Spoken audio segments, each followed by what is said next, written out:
amargo dolor.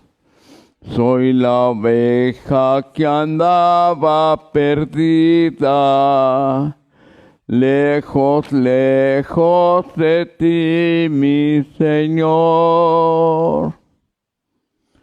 Reclamo la sangre preciosa de nuestro Señor Jesucristo. Sello, cubro, protejo, consagro y sumerjo en la sangre preciosa de nuestro Señor Jesucristo. Este lugar, el lugar donde se encuentra cada una de las personas que están escuchando. También sumerjo en la sangre preciosa de nuestro Señor Jesucristo a nuestras familias, a nuestros seres queridos y las cosas que nos pertenecen. Todo trabajo apostólico, esta misión que me ha sido encomendada, oh sangre preciosa de nuestro Señor Jesucristo, cúbrenos, protégenos contra cualquier ataque del maligno y no permitas más que ningún espíritu cause ningún daño. Yo adoro, yo alabo la sangre preciosa de nuestro Señor Jesucristo y que la sangre preciosa de nuestro Señor Jesucristo nos cubre y nos proteja siempre. Sello con la sangre preciosa de nuestro Señor Jesucristo puertas, ventanas y cualquier otro lugar donde pudieran entrar cualquier emisario de sectas satánicas, de sectas diabólicas, de sectas masónicas, de personas de los Illuminatis, de cualquier grupo o persona que tratan de destruir esta obra de Dios de estos últimos tiempos. Todo queda sellado con la sangre preciosa de nuestro Señor Jesucristo, en el nombre del Padre, del Hijo y del Espíritu Santo. También corto, destruyo y anulo toda intercomunicación entre cualquier espíritu ajeno puesto a Dios y lo que se encuentra en las personas aquí presentes, entre cualquier espíritu ajeno puesto a Dios y el carisma que recibe del Señor. Todo esto queda cortado, destruido, anulado para siempre. Alégrate María, llena de gracia, el Señor está contigo. Bendita tú entre las mujeres, bendito es el fruto de tu vientre Jesús. Santa María, Madre de Dios, ruega por nosotros pecadores, ahora y en la hora de nuestra muerte. Amén. Esposa del Espíritu Santo, ven y cúbrenos con tu manto.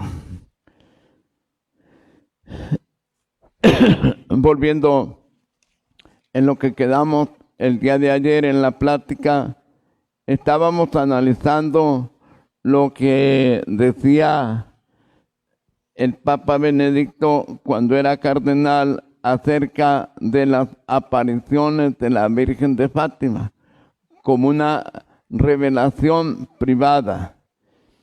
Y trata aquí lo que la Iglesia o el Catecismo de la Iglesia Católica dice.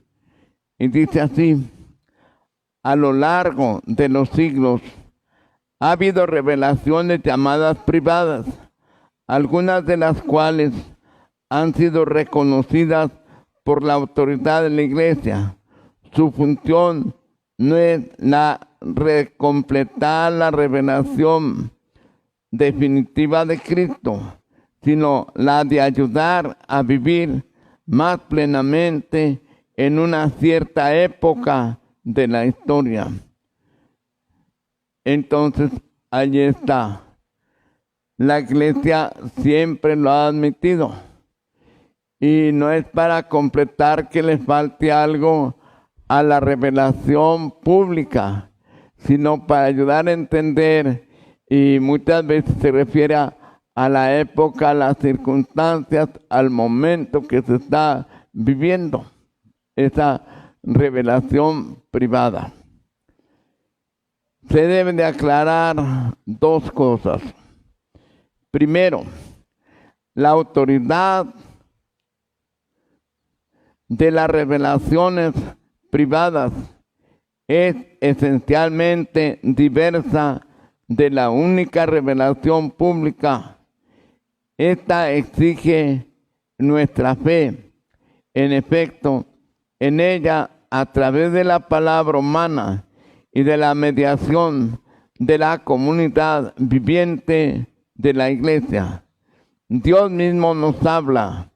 La fe en Dios y en su palabra se distingue en cualquier otra fe, confianza u opinión humana. La certeza de que Dios habla me da la seguridad de que encuentro la verdad misma, y de ese modo una certeza que no puede darse en ninguna otra forma humana de conocimiento. Es la certeza sobre la cual edifica mi vida y la cual me confío hasta el morir. O sea, él está diciendo cómo ve las cosas en lo personal. Confiar. Existe la revelación privada, pero no se opone y le ayuda a que la gente entienda la revelación pública. Entonces, que siempre hay que ser fieles a esa revelación pública y admitiendo también la revelación privada, siempre que la Iglesia no juzgue otra cosa en la revelación privada. 2. La revelación privada es una ayuda para la fe y se manifiesta como creíble precisamente porque remite a la única revelación pública.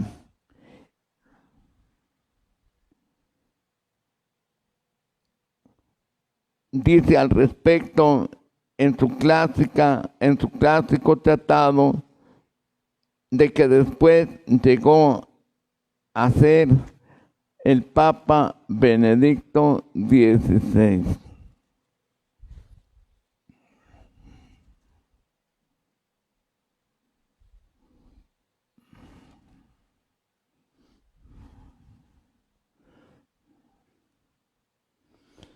Dice, para la beatificación y canonización no se debe un asentamiento de la fe católica de revelación aprobada, de tal modo no es ni tan siquiera posible.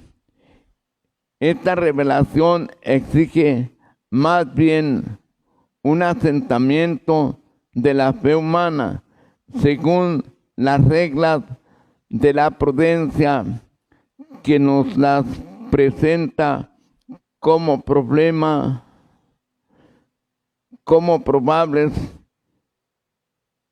Entonces, ahí, por ejemplo, en el caso de los niños de Fátima, dice que no se necesitaba que lo que ellos decían o habían visto fuera cosa de revelación pública, que eso, siendo revelación privada, pues ellos fueron beatificados y después se les canonizó.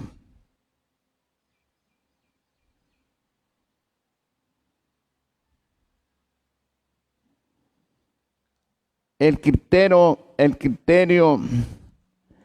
de verdad y de valor de una revelación privada es, pues, su orientación a Cristo mismo. Cuando ella nos aleja de Él, cuando se hace autónoma, o más aún, cuando se hace pasar como otro mejor designio de salvación, más importante que el Evangelio, entonces no viene ciertamente del Espíritu Santo que nos guía hacia el interior del Evangelio y no fuera del mismo. Esto no excluye que dicha revelación privada acentúa nuevos aspectos y suscita nuevas formas de piedad o profundice y se extienda a las antiguas. O sea, que hay que ver en la revelación privada que no sea en contra del Evangelio, sino que esté en comunión con el Evangelio.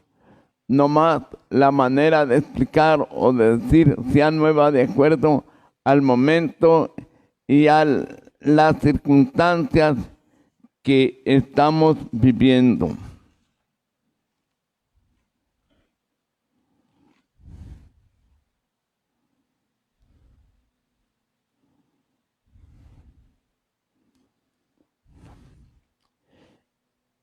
Entonces, también hay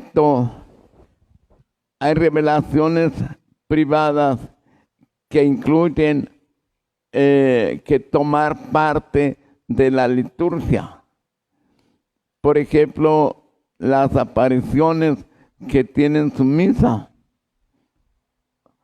La Virgen de Guadalupe en su liturgia tiene la misa propia de la Virgen de Guadalupe. La Virgen de Lourdes tiene su misa propia, la Virgen de Fátima tiene su misa propia. Aunque son revelaciones privadas, incluyen o están dentro de la liturgia.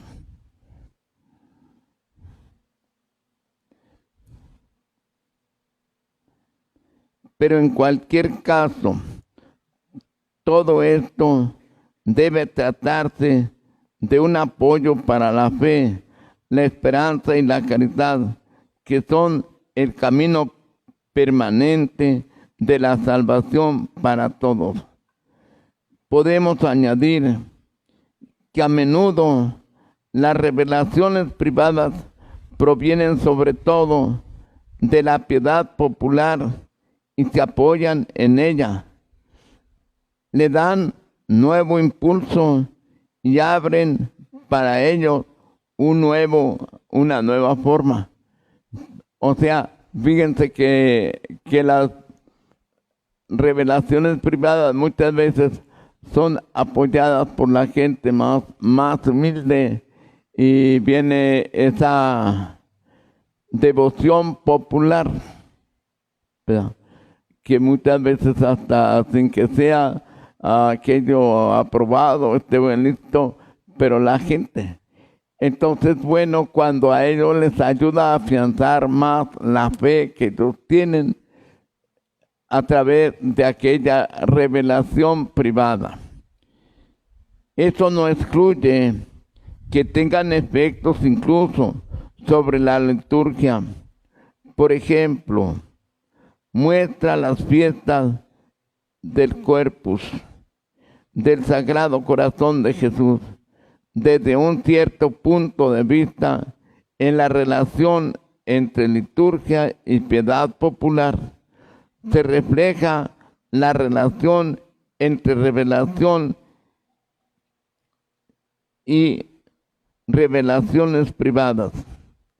La liturgia es el criterio, la forma vital de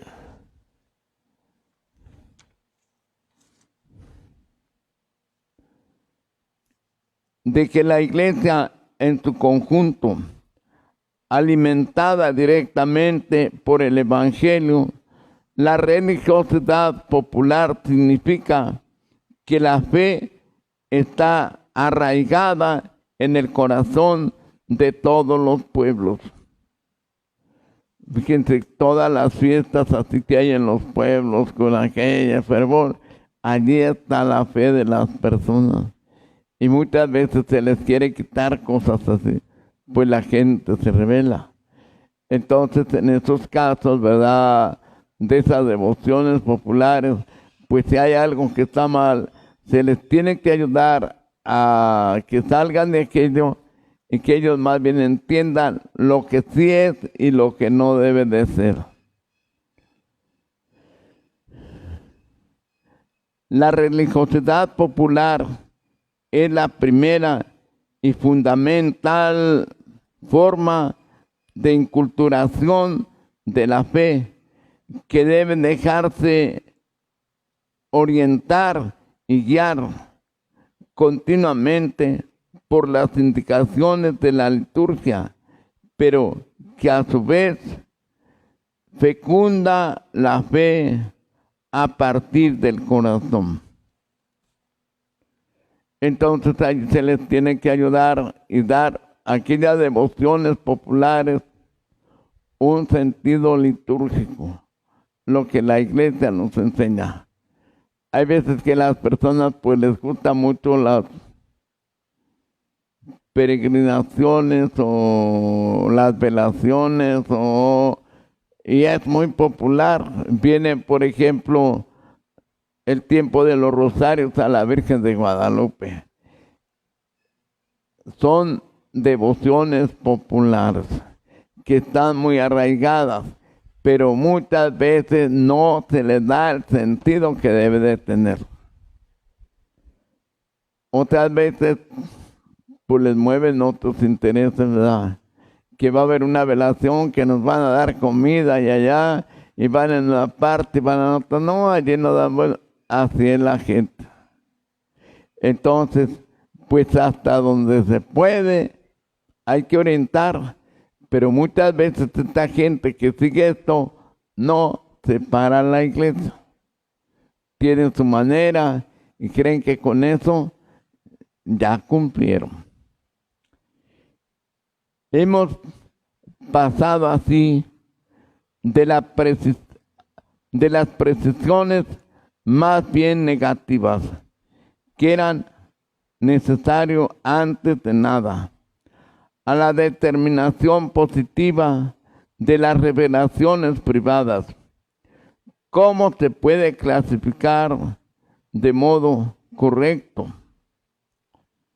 a partir de la Sagrada Escritura? ¿Cómo se debe de interpretar esas revelaciones privadas tomando en cuenta la Sagrada Escritura? ¿Cuál es su categoría teológica? ¿Qué sentido tienen con la teología? Revelaciones privadas.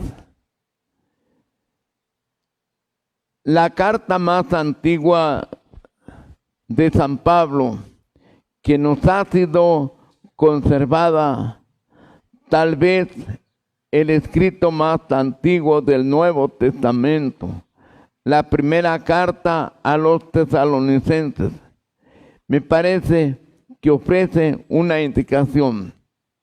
El apóstol dice en ella: no apaguen al espíritu, no desprecien la profecía,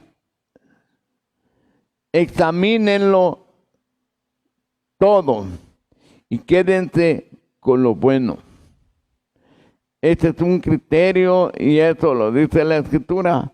Aparece alguna cosa, la profecía o cualquier cosa de esta, hay que examinarlo.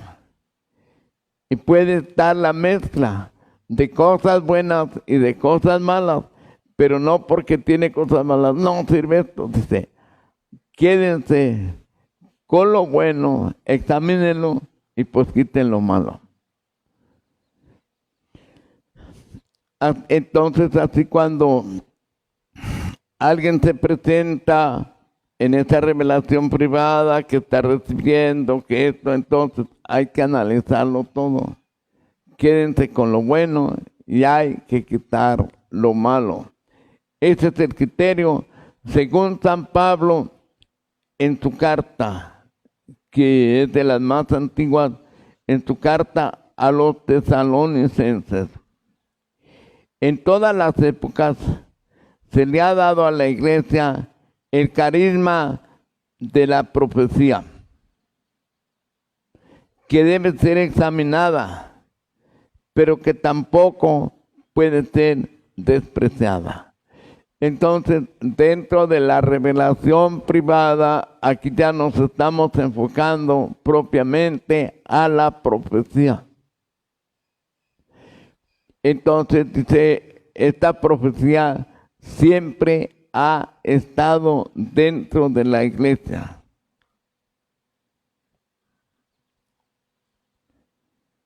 Dice luego, debe ser examinada, pero que tampoco puede ser despreciada. Es lo que San Pablo, analícenlo, dejen y quiten. Quiten lo que no es y dejen lo bueno. A este respecto, es necesario tener presente que la profecía, en el sentido de la Biblia, no quiere decir predecir el futuro.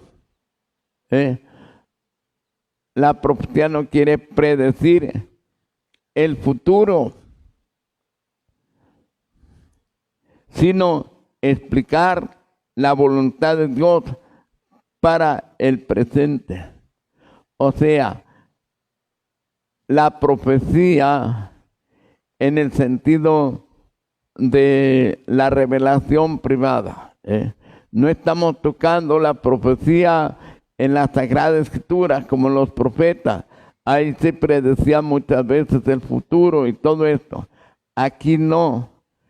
En esto dice, no quiere predecir el futuro, sino explicar la voluntad de Dios para el presente.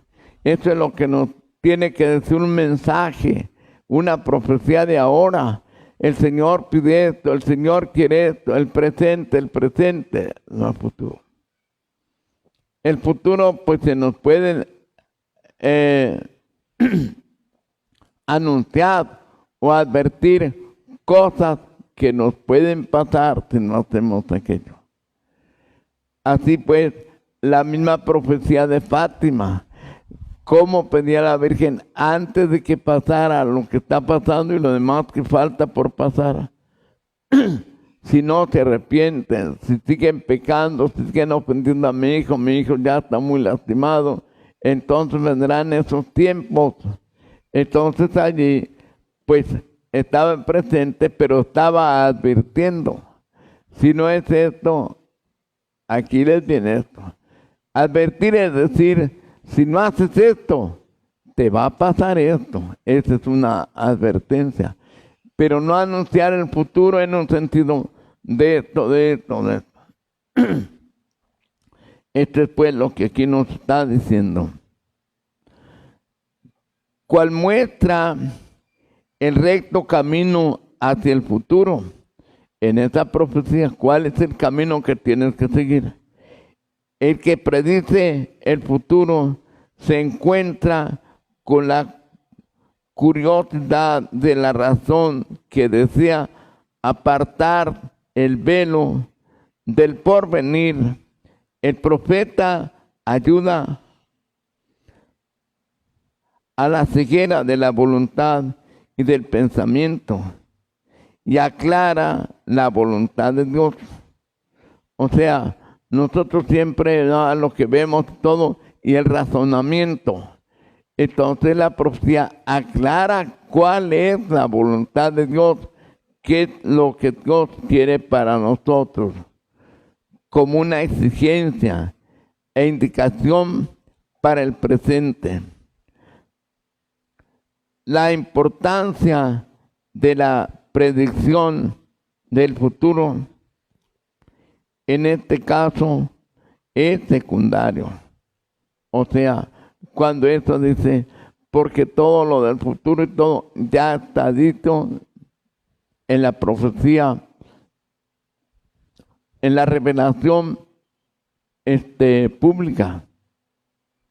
Entonces no puede la revelación privada.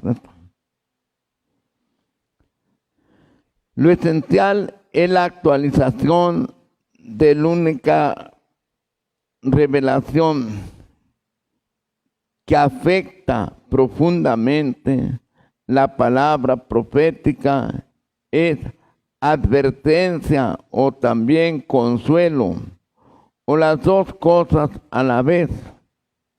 Entonces, tiene que venir como una advertencia, porque esa era la misión del profeta. Denuncia y anuncia. Denuncia al pueblo mi pecado y anuncia lo que le puede venir el castigo, la advertencia, si no hace lo que les digo. Así como podemos ver Nínive y podemos ver allá en tiempos de Noé. Aquí anuncia el profeta Jonás, y hacen caso, la advertencia, si no se convierten va a ser destruido. Acá habla Noé, pero no le hacen caso y fue destruido.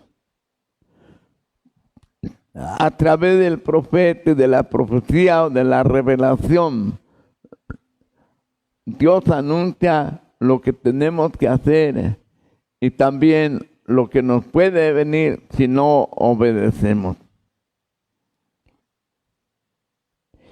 En este sentido, se puede relacionar el carisma de la profecía con la categoría de los signos de los tiempos que han sido subrayados por el Vaticano II.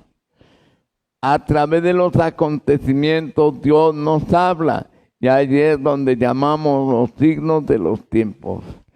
¿Qué nos quiere decir el Señor con lo que está pasando?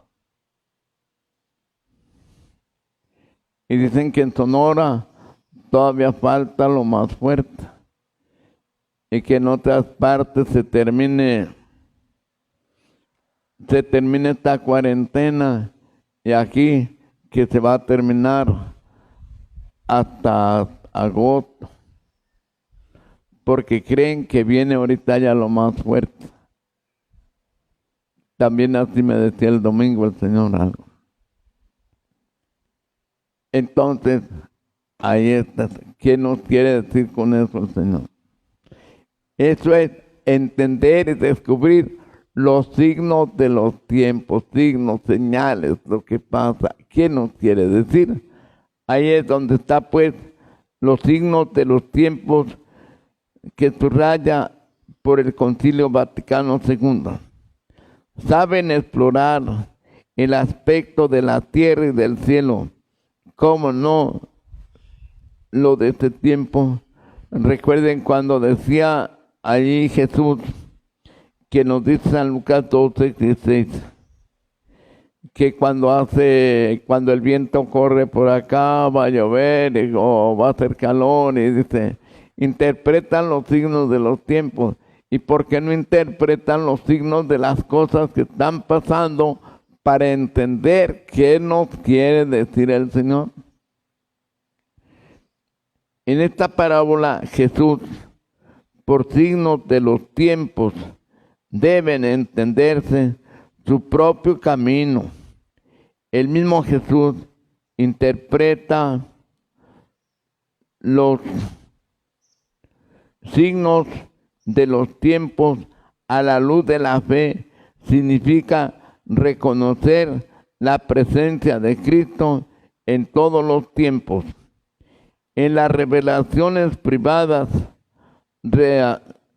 reconocidas por la Iglesia y por tanto también en Fátima, se trata de ayudarnos a comprender los signos de los tiempos y a encontrar la justa respuesta desde la fe ante ellos. O sea, hay revelaciones que están aprobadas por la Iglesia como ciertas, pero no porque la Iglesia las aprueba. Una revelación privada la va a poner en la revelación pública. La pública se cerró con el Apocalipsis, el último libro de la Biblia. Ya no se le puede añadir ni quitar nada porque ya está escrito todo. Entonces, aquellas que son aprobadas, la Iglesia las aprueba porque ve que no van en contra y que van a ayudar más a la gente, sobre todo a las devociones populares. Dentro de esta categoría, pues tenemos las apariciones de Fátima y podemos decir el tercer secreto. Están aprobados por la Iglesia. Pero hay otras que no están aprobadas por la Iglesia, pero tampoco están prohibidas. Unas así quedaron ya. Otras están esperando el final de esas revelaciones o de esas manifestaciones o de esos mensajes para luego hacer un juicio con todo esto y decir si aprueban o no se aprueban, o si fueran contrarios a la revelación pública.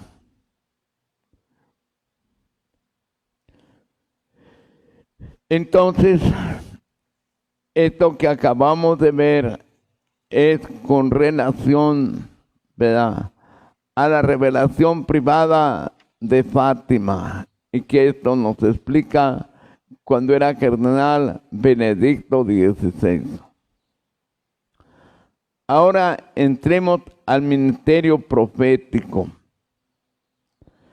Tanto en el Antiguo como en el Nuevo Testamento existe evidencia de que Dios les comunica a algunas personas de su pueblo mensajes directos que van encaminados a hacer énfasis en las necesidades de aplicar los mandamientos que previamente ha marcado para salvar a los hombres, ordenar conductas para que se instaure el reino de Dios. Entonces, allí pues, tanto en el Antiguo como en el Nuevo Testamento, ha habido profetas antes de Cristo y después de Cristo. Juan está entre medio, Juan Bautista, entre terminar el Antiguo y empezar el Nuevo Testamento. Entonces conocemos todos los profetas. Por profeta se entiende el hombre de Dios, a quien Dios hablaba, y él hablaba en nombre de Dios. Por eso muchas veces nos dice el Señor dice o el Señor manda, pero otras veces usa la primera persona, yo Yahvé. Entonces, así vemos, y todo esto está orientado previamente, ha marcado para salvar a los hombres y ordenar la conducta para que se instaure el reino de Dios. En el Antiguo Testamento, en su introducción, vamos a leer lo que dice de los profetas en su introducción, la Biblia de Jerusalén. Y dice así: el mensaje divino puede llegar al profeta de muchas maneras. En visión, ¿verdad? Tuvo una visión. Por ejemplo, el profeta Isaías, que veía allá a Dios, aquellos ángeles que estaban querubines en adoración, que tenían 3 pares de alas, y sentaban y decían, santo, santo. Tuvo una visión el profeta. Eso vio. Entonces cuando él ve, se tapa y se asusta. Yo pobre hombre, he visto a Dios, voy a morir.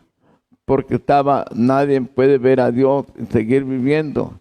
Y entonces ya después viene la visión en que aquel ángel agarra un carbón encendido y, ¿verdad?, le purifica los labios.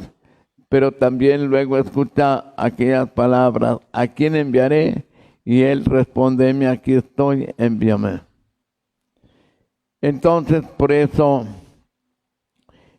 encontramos que en los profetas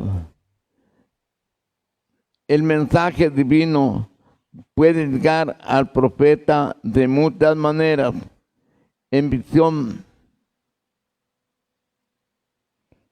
Luego, también raras veces en visión nocturna, pero hay por audición que están oyendo y lo van escribiendo. Pero las más de las veces por una inspiración interior. Así pueden entenderse generalmente las fórmulas. La palabra de Yahvé me fue dirigida. Palabra de Yahvé, ya sea de improviso, ya con ocasión de unas circunstancias. Entonces, así, ¿verdad? Son distintas maneras, pero casi lo más usable es como está en el Antiguo Testamento, que le llegaba a entenderse generalmente, que le llegaba esa inspiración en que venía aquello y yo sentía, Yahvé me dijo, Yahvé quiere esto, o vi esto, o aquello.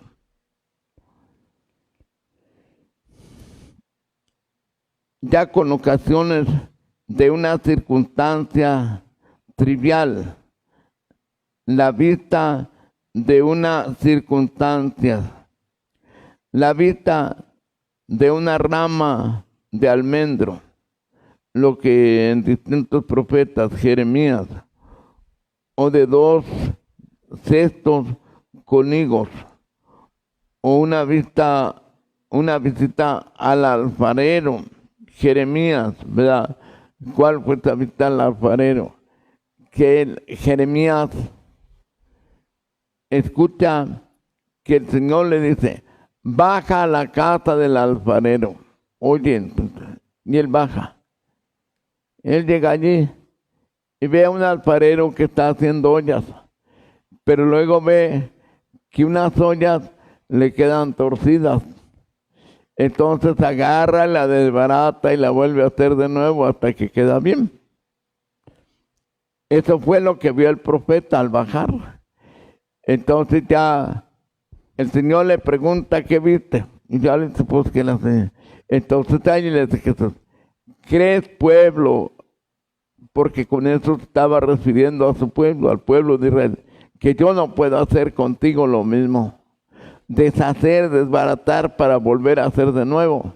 Y yo creo que esto es lo que todos le tenemos que pedir al Señor. Que nos haga de nuevo, ¿verdad? Porque estamos como esas ollas chuecas, entonces que nos barate y nos haga de nuevo. Hasta ahí pues el canto del alfarero. Toma mi vida y hazla de nuevo. Yo quiero ser un vaso nuevo. Entonces, el profeta recibe instrucción a través de esa visión de ir allí a donde lo manda el Señor.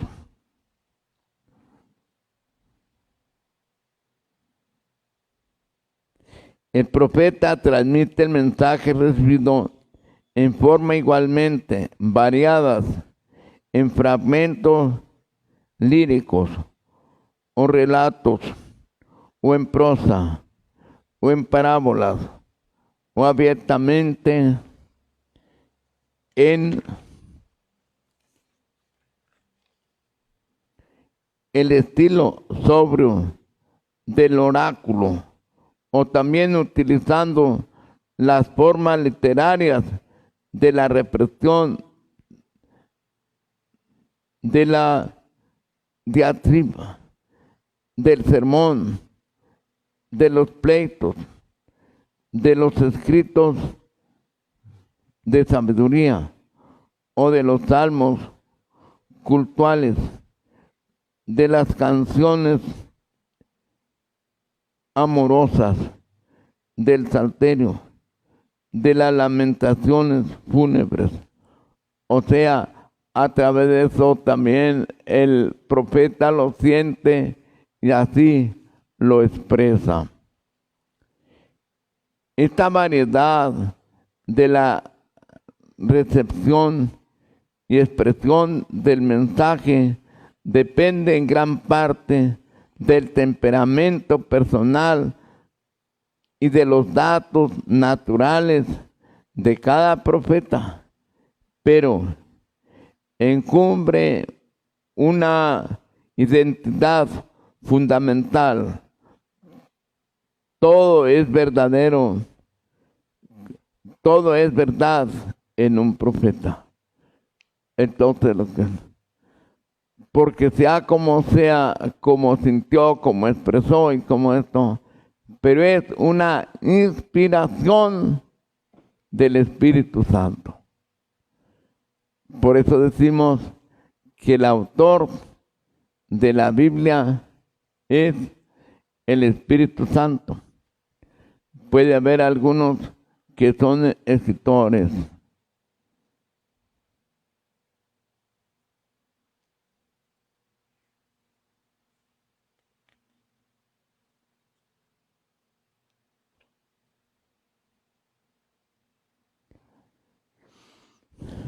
Tenemos también esta parte de esta enseñanza, es un poco más cansada, ¿verdad? A como vemos algo. Pero sí tenemos que darnos cuenta de esto, sobre todo a aquellas personas que reciben o están recibiendo, para que conozcan cómo son las cosas de Dios. Aquellos pues que están recibiendo esta revelación privada, es un entender o es un conocer esto.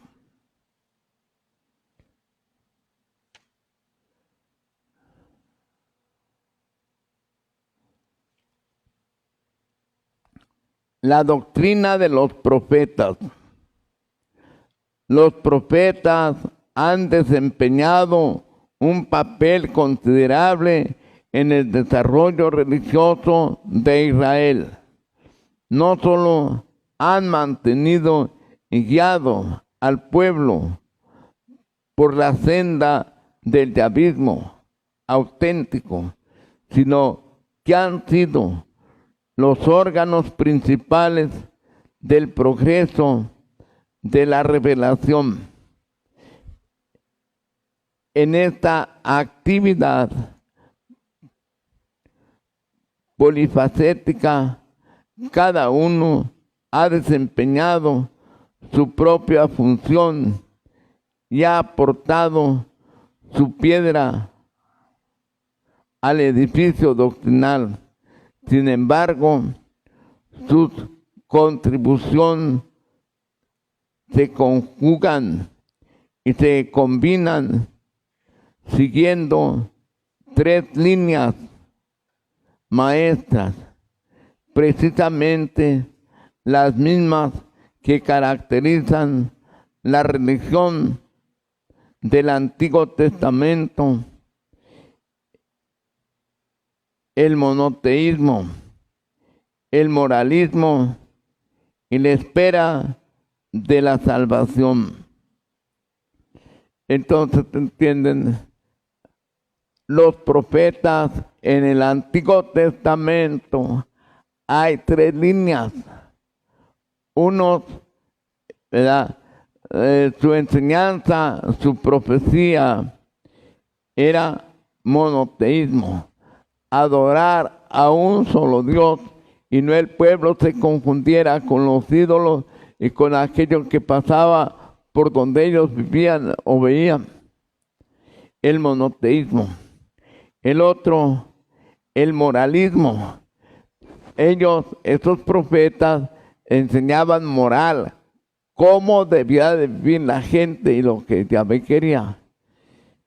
Y tercero, eran los que hablaban de la espera de la salvación.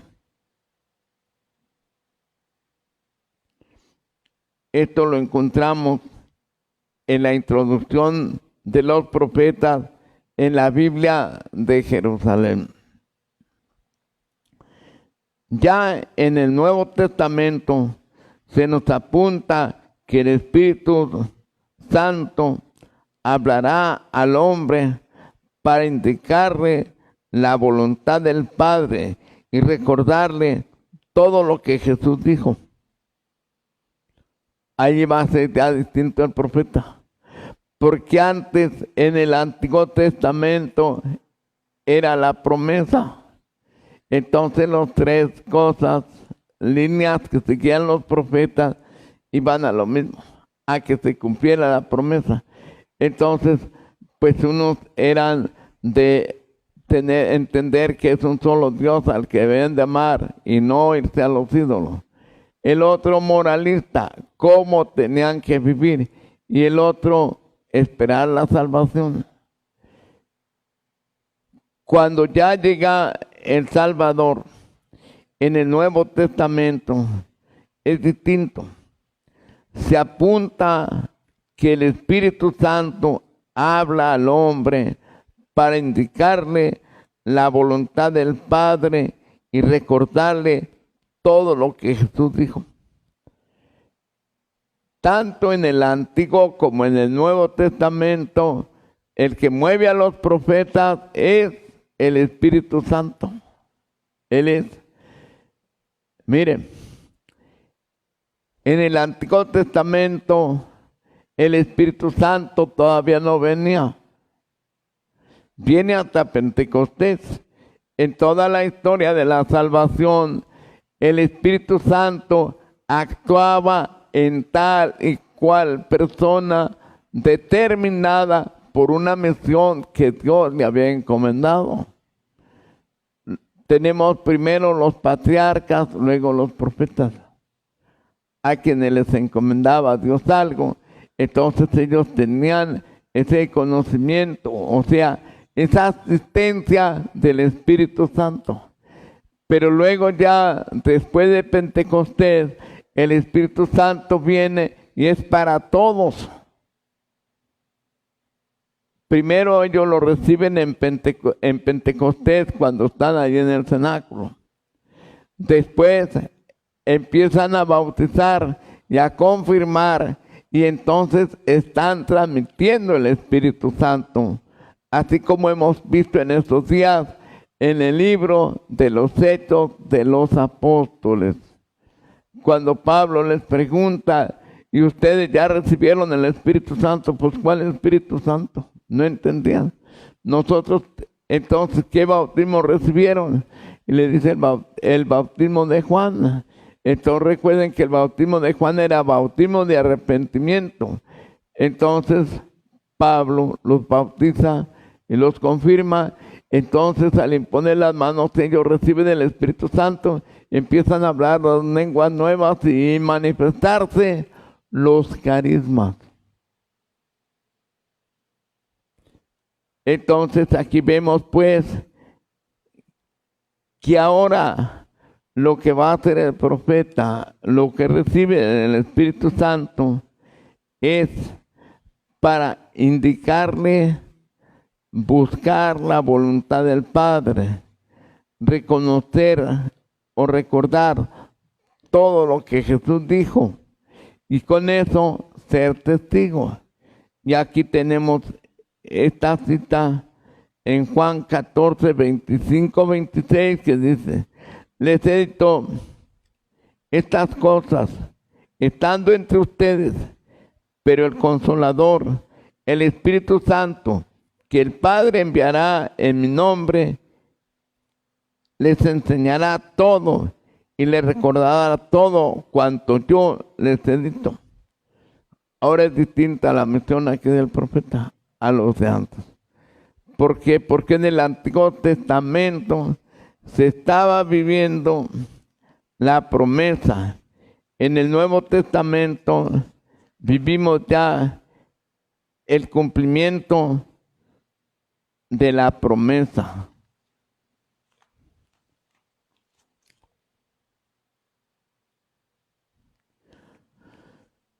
Ahora, entremos por último, jerarquía de los carismas.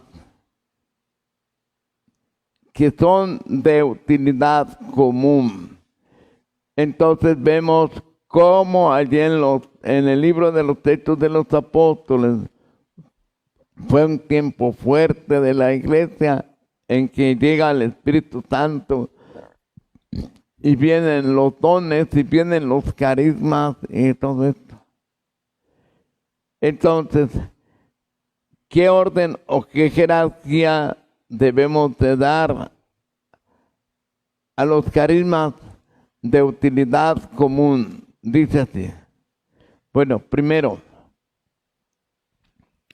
hay dos cosas que da el Espíritu Santo. Dones y carismas. Son distintos. Dones, la palabra don quiere decir un regalo. Entonces, desde luego, nadie podemos merecer dones o carismas. Nadie puede hacer méritos para merecerlo, sino es el Señor quien los quiere dar, y los da quien quiere como Él quiere. Entonces, los dones son para la edificación propia, para tu santificación, para que tú vivas santamente. Tenemos 7 dones que son los que se caracterizan. Pero luego también tenemos los carismas. Los carismas también se les llaman dones porque los regalan sin ningún mérito. Pero no todos los dones son carismas. Pero sí todos los carismas son un don. Entonces, en el caso del carisma, es algo que el Espíritu Santo da, pero no es propio para la persona que lo recibe, sino el carisma es para edificación de la iglesia. Vamos entendiendo. A los sacerdotes nos ha dado el carisma del sacerdocio, pero no somos sacerdotes para nosotros nomás. No somos sacerdotes para nuestra familia. Vamos a estar allá en la casa a ver quién se va a morir. No. Es para la edificación de la iglesia, para trabajar. Y así como Cristo puso el ejemplo o la parábola de los dones o de los talentos, ¿verdad? Cada quien tenemos que responder a Dios de lo que Él nos da o nos ha dado. Así pues, al que le dio un talento, al que le dio 5 y al que le dio 10, pues cuando viene aquel hombre que le dio, toma, trabaja con esto, le da un talento, le da 3, le da 5. Y él se va de viaje. Y cuando él regresa los llama. A ver, ¿qué hiciste con el dinero que te di? Vamos a ver si son millones. 1 millón. 3 millones, 5 millones. Pues llega primero el que le dio 5 millones. Mira, me dejaste 5, pero con estos gané otros 5. Entonces ya lo felicita, te felicito, siervo fiel y prudente. Pues has sido fiel en las cosas de poco valor, pasa a tomar parte en el reino de tu Señor. Llega el que le dio 3, me diste 3 y gané otros 3, pasa también.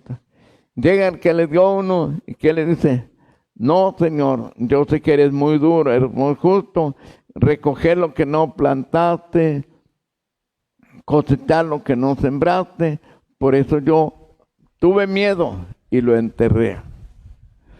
Por tu boca te condeno. Sabías que tú eras así, ¿por qué no lo pusiste siquiera al banco para mi regreso? Ahí está. ¿Qué te ha dado Dios? ¿Y cómo estás trabajando? Aquellos dones, aquellas cosas, aquellas cualidades, aquella inteligencia que Dios te ha dado. ¿La has puesto a trabajar para su reino o la has utilizado nada más para tu servicio y tu ganancia? Dios nos va a pedir cuenta. Entonces, pues es más, cuando nos da algún carisma especial, nos ha dado este carisma, ¿para qué es? Para edificación de la iglesia. Entonces, pues tenemos que estar constantemente trabajando para su reino. Dentro de la jerarquía de los carismas y al carisma que todos tenemos que pedir y buscar, aquí nos dice San Pablo en su carta primera a los Corintios, busquen la caridad, pero aspiren también a los demás, especialmente a la profecía, pues el que habla en lenguas no habla a los hombres sino a Dios. En efecto, nadie le entiende. Dice en espíritu cosas misteriosas. Por el contrario, el que profetiza, que habla a los hombres para su edificación y exhortación y consolación. Miren, buscar la caridad. Si yo tengo los demás, pero no tengo caridad, de nada me va a servir. Pero si el Señor nos quiere dar profecía, o nos quiere dar maestro, o nos quiere dar lo que nos quiera dar, Él sabe. Él es el que da. Pero al recibir lo que recibas, tú tienes que ponerlo a trabajar. Solo hay el don de lenguas, ¿verdad? El don de lenguas, entonces, se da mucho en la renovación carismática. Entonces hay personas que oran y se dice que está orando en lenguas, lenguas que da el Espíritu Santo. Y tú le oyes hablar, pero no entiendes lo que dice. ¿Por qué? No está hablando para ti ni te importa lo que dice. Él, el Espíritu Santo, a través de su boca, está hablando y alabando a Dios. Pero si a una persona, también a través de esta lengua, le está dando la profecía, entonces, cuando él habla en esta lengua, Dios le da a otra persona que esté allí que las interprete. Él está hablando en esas lenguas, pero el otro las está interpretando, no traduciendo, se dice interpretando, es interpretar lo que significa lo que. O muchas veces la misma persona puede tener las dos cosas. Habla la lengua, y luego ya habla la interpretación, lo que significa. Entonces, allá hay que entender dos cosas. Si lo que da es en lenguas para alabar a Dios, nadie las interpreta, ni se ocupa que las interpreta. Pero si el Señor da, y son mensajes, son profecías, son exhortaciones, entonces, así como le da esas lenguas para que esté anunciando a través de lenguas, le tiene que dar a otro que las interprete o a la misma persona. Entonces, mañana voy a terminar con esto, porque mañana voy a empezar a explicar la diferencia que hay entre la teología liberadora integral, que es lo que estamos buscando, una liberación, y la otra teología que llaman teología de la liberación, la cual, o la teología liberadora, no es congruente con el magisterio de la Iglesia. Entonces, pues mañana vamos a ver qué es la teología de la liberación integral, en general de todo, y qué es la teología de la liberación. Pues hoy terminamos con esto. y cómo estamos viendo estas cosas, cómo actúa en esto el Espíritu Santo, para que de veras nosotros preparemos el corazón para el domingo en esta fiesta de Pentecostés o fiesta del Espíritu Santo. Señor, agradecemos la enseñanza de este día. Como tú te has manifestado desde en el Antiguo Testamento a través de los profetas. Como ahora lo continuaste en el Nuevo Testamento. Pero después del libro del Apocalipsis se terminó en esa revelación pública, pero siempre has continuado entre nosotros a través de esa revelación privada. Es una manera como tú te nos manifiestas, como tú nos pides, como tú nos enseñas, como tú nos exhortas, como tú nos adviertes. Y que todo esto es siempre para tu reino. Danos siempre esta capacidad para poder entender estas cosas que tú nos dices y que tú nos enseñas. Te pedimos también, Señor, que tu sangre preciosa siempre, siempre nos cubra y nos proteja contra todas las perversidades y acechanzas del enemigo. Que tu Santo Espíritu nos llene de gozo, de alegría y de paz. Que preparemos nuestros corazones para esta celebración del Espíritu Santo, para esta fiesta de Pentecostés. Gracias, Señor, por tu amor, por tu paz, por tu misericordia. Padre nuestro que estás en el cielo, santificado sea tu nombre. Venga a nosotros tu reino. Hágase tu voluntad en la tierra como en el cielo. Danos hoy nuestro pan de cada día. Perdona nuestras ofensas, como también nosotros perdonamos. No nos dejes caer en tentación y líbranos de todo mal. Amén. Que la bendición de Dios Todopoderoso, Padre, Hijo y Espíritu Santo, descienda sobre ustedes y permanezca por siempre. Amén. La Virgen María es nuestra protectora, nuestra defensora. No hay nada que temer. Somos cristianos y somos mexicanos. Guerra, guerra contra Lucifer. Somos cristianos y somos mexicanos.